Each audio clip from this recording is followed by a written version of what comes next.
नुमान के पाखाने वाली जगह पर पाइप डालकर हवा खोल दी। यार मैं तेरे से तावन करता हूँ, जा साहब उसको 10,000 रुपये ला के दे दो। अच्छा। ये मुझे 10,000 रुपये मेरा बच्चा ख़रीद रहे हैं, 10,000 उसकी कीमत लगाई है। फैक्ट्री के वाले 10,000 रुपये 15,000 रुपये बच्चे ख़रीद रहे हैं। अस्सलाम वालेकुम नाज़रीन, मैं हूं आपका मेज़बान फैसल खान सूरी और आप देख रहे हैं NPG मीडिया। मेरे साथ जो शख्स मौजूद हैं, इनके बेटे नुमान था नाम उनका। नुमान के साथ एक ऐसा हादसा पेश आया कि आप भी सुनकर हैरान रह जाएंगे। नुमान एक फैक्ट्री में काम करता है और वहां पे जो गुंडा, जो बॉस कहलाता है, जो सीनियर कहलाता है, उस शख्स ने नुमान के पाखाने वाली जगह पर पाइप डालकर हवा खोल दी। उसको क्या नुकसान पहुंचा, ये अब आप नुमान के वालिद साहब से ही सुनिएगा और फिर ये भी जानिएगा कि SHO साहब जिन्होंने FIR काटी, उन्होंने इनको क्या रिस्पांस दिया। वो तो इनकी कॉल सुनना भी पसंद नहीं करते क्योंकि ये गरीब हैं, ये इंसान नहीं हैं, ये जानवर हैं, इनको पाकिस्तान में रहने का हक नहीं है, इनके पास पैसे नहीं हैं। ये सब कुछ अब इन्हीं से जानिएगा कि हुआ क्या था। सर मुझे बताइए कि नुमान किस फैक्ट्री में काम करता है? ये फ़िल्टर फैक्ट्री है। ये क्या नाम है, ये एक्सचेंज के सामने, सलामतपुर स्टाफ के सामने एक्सचेंज, उसके सामने। सर कितना अरसा हो गया था नुमान को वहाँ पे जॉब करते? पहले साल किया था उसने, फिर छोड़ दिया। 3 माह हो गए हैं, अब 3 माह 4 माह हो गए करते हुए। सर नुमान की कोई दुश्मनी थी कहीं उसके साथ? नहीं सर, कोई दुश्मनी, वो ऐसा लड़का है ही नहीं, मजाक कर ही नहीं सकता। वो सीधा साधा है, कोई ऐसा नहीं उसमें कोई हो ना बच्चों वाली के यार ये शौक है, नहीं सर। मोबाइल का शौक है या काम का, और उसे कोई चीज़ का शौक नहीं था। सर आप अपने अल्फाजों में बता दीजिए कि नुमान के साथ क्या हादसा हुआ? हाँ सर, दो ने बाजू फड़िया है, एक ने उसके पाइप लगा दिया पखाने वाली जगह पे। वो फट गया, उसका सब अंदर से तकसीम हो चुका है। बेटा मेरा बिल्कुल ख़त्म हो गया, काम करने का लायक नहीं है। मालिक ने खुद कोई एक्शन नहीं, मालिक ने, मैंने पकड़ा दिए लड़के भाई, एक भागा हुआ है, 2 पकड़े हुए, मैंने मुलजिम पकड़ा दी, मैं बरी हूँ, मेरा कोई काम नहीं है। मैं कहा सर इतना बड़ा हादसा हो गया, यार मैं तेरे से तावन करता हूँ, जा साहब इसको 10,000 रुपये ला के दे दो। अच्छा। ये मुझे 10,000 रुपये मेरा बच्चा ख़रीद रहे हैं, 10,000 उसकी कीमत लगाई है। कोई तगड़े का होता आदमी, गरीब आदमी का ये हाल है तो अमीर का लोगों का क्या कर सकते हैं हम। गरीब आदमी है, आपके सामने है, कोई पुलिस वाला नहीं सुन रहा, कोई SHO क्वेश्चन ने मुझे नहीं कहा कि यार हम तुम्हारे साथ है। SHO आए हैं, उन्हें मेरा बच्चा देखा है, चले गए हैं।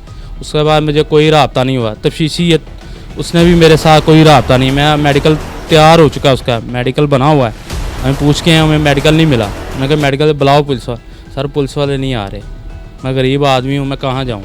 जिसके पास जा रहा हूँ कह रहे करते हैं, मेरा कुछ नहीं हो रहा। मैं खुद अपने पल्ले से लगा रहा हूँ, तो कर्ज़ा उठा, कभी कुछ चीज़ बेच रहा हूँ, कभी ये हालात देख लें। ये मेरा गरीब खाना है, मैं किराए पर, मेरा मकान है। मैं क्या बताऊँ मेरे बच्चे का क्या हाल है, जाके हॉस्पिटल में देखे कैसे कैसे उसको डॉक्टरों ने टीके लगा रहे हैं, कैसे कैसे उसको लगा रहे हैं, तो कहाँ से पट्टियाँ आ रही हैं ये मुझे पता है, ये मेरे खुदा, ये मेरी बेगम को पता। सर मुझे कुछ नहीं। मुलजमान कहाँ पे हैं इस टाइम? 2 मुलजिम हैं भगवानपुरा थाने में, एक भागा हुआ, उसका भाई पुलिस में है। उसके बाप ने पीर वाले दिन मेरी बेगम को धमकियाँ लगाई, मैं आपको छोड़ूंगा नहीं। किस चीज़ की धमकियाँ क्यों लगाई? कि मेरे बच्चे का आप नजायज़ नाम लगा रहे हैं, ये मेरे बच्चे ने नहीं किया। मेन उसका बेटे ने पाइप लगाया था, पखाने वाली जगह पे पाइप लगाया। यार सर मैं बहुत ऐसा मजबूर है, मेरे को नहीं बोले यार। तकलीफ को समझ सकता हूँ, आप बोलेंगे तो आवाम तक ये बात पहुँचेगी। सर यार सिर्फ तो ही ये करो कि वज़ीर-ए-आज़म पाकिस्तान इमरान खान साहब से कि गरीबों की बात सुने, गरीबों की बात सुने, गरीबों के मसले सुने, जो हाल है गरीबों का ये सुने कि बच्चों को क्या हो रहा है। ये फैक्ट्री वाले 10,000 रुपये 15,000 रुपये बच्चे ख़रीद रहे हैं। किसी के फैक्ट्री में आन के देखें, इतना बड़ा ये हुआ हुआ है, ये फैक्ट्री सील होनी चाहिए, इस मालों को अंदर करना चाहिए। ये इतना बड़ा मेरे बच्चे के साथ हुआ, इसके साथ बच्चे को होता तो मैं देखता ये कैसे नहीं बैठता। बिल्कुल जी, जो इक़्तिदार आला हैं, बड़ी बड़ी सीटों पर बैठे हुए हैं, अगर उनके बच्चों के साथ ऐसा कोई वाक़या पेश आ जाता तो शायद वो फैक्ट्री इस दुनिया से ही ख़त्म कर दी जाती। लेकिन ये गरीब इंसान हैं, इनके बेटे के साथ वाक़या हो गया तो मेरे ख्याल से क्या अब कहा जाएगा चलो खैर है, ऐसे वाक़या तो होते रहते हैं। ये वालिद बैठा हुआ है, ये अकेला है। वजह पता क्या है? एक छोटे से घर में रहता है किराए पे, इसके साथ कोई खड़ा नहीं है, इसके साथ कोई पीछे नहीं आएगा। इसके लिए कोई लड़ेगा नहीं। वजह सिर्फ यही है कि हम बराबर नहीं हैं। हम मुसलमान तो कहलाते हैं लेकिन बराबरी नहीं कर पाते। मैं इस टाइम हॉस्पिटल में पहुंच चुका हूं जहां पे नुमान दाखिल हैं। हॉस्पिटल इंतज़ामिया ने हमें अंदर तो नहीं जाने दिया, लेकिन मेरे साथ नुमान की वालिदा मौजूद हैं। उनसे जानूंगा नुमान की हालत कैसी है। माँ जी मुझे बताएं कि नुमान कैसी हालत में है इस टाइम? नुमान बहुत बुरी हालत में है। डॉक्टर्स ने क्या बताया आप? वो कहते जब होश में आएगा तब कुछ बताएंगे हम आपको। सेहतयाब होते हुए कितना टाइम लगेगा? कुछ डॉक्टर्स ने टाइम बताया? नहीं, क्या इलाज हो रहा है उसका नुमान का? बस ड्रिपें लगा रहे हैं, इंजेक्शन लगा रहे हैं और कुछ नहीं होता। जो कार्रवाई पुलिस की जानिब से की जा रही है उससे आप मुतमिन हैं?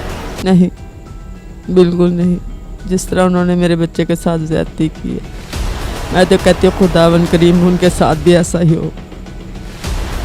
बहुत बुरी मेरे बच्चे की हालत है, बहुत बुरी। कितने दिन हो गए हैं नुमान को यहाँ पे दाखिल? 5 दिन हो गए। डॉक्टर्स ने सही रिस्पांस दिया आपको? हाँ, किसी किस्म की कोई हेल्प की गई है आपकी? अभी तक तो कोई नहीं। नुमान ने भी कभी ऐसे दोस्तों के साथ हरकत की थी जिस तरह की गैर अखलाकी हरकत की गई है नुमान के साथ? नहीं, मेरा बच्चा बहुत शरीफ है। किसी के साथ आज तक उसने ऊंची आवाज से बात नहीं की, कभी किसी के साथ कोई बुरा काम नहीं किया। कभी नुमान ने घर आके बताया हो कि मेरे साथ इस तरह की हरकत करते हैं मेरे दोस्त, मेरे सीनियर, तो कभी आपने कहा हो कि छोड़ दो जॉब? कभी कोई ऐसी बात हुई? नहीं, कभी नहीं कोई बात। पहले कभी इस तरह की कोई रिपोर्ट नहीं? नहीं, नुमान खुश था इस जॉब से? खुश ही था।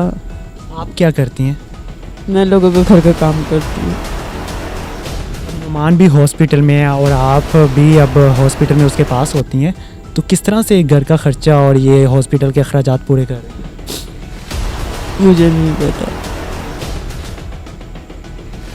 अच्छा, कहना चाहेंगी आला ओहदेदारों से? मैं कहती बस मुझे इंसाफ मिले, मैं और कुछ नहीं चाहती। तो जी नुमान की वालिदा इस हालत में नहीं है कि वो बोल पाएँ। शायद ये हमारी कमज़ोरी है, हमारे माशरे की कमज़ोरी है कि हम गैर इखलाकी हरकत करके खुश होते हैं, किसी को तकलीफ़ देकर खुश होते हैं, किसी को दर्द देकर खुश होते हैं, किसी का दिल तोड़कर खुश होते हैं।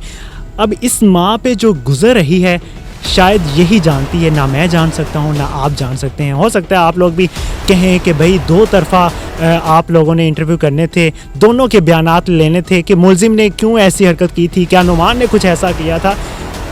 अगर आप नुमान की अम्मी के आंसू देख पाए ना तो आपको पता चल जाए कि कौन गलत था कौन सही था। मैं उम्मीद करूंगा कि कानूनी कार्रवाई की जाएगी और भरपूर तरह से की जाएगी और इंसाफ मिलेगा इन लोगों को। इस वीडियो को ज़्यादा से ज़्यादा शेयर करें ताकि नुमान को इंसाफ मिल पाए और आइंदा इस तरह की कोई गैर इखलाकी हरकत सामने ना आए। मुझे दुआओं में याद रखिएगा। अल्लाह ने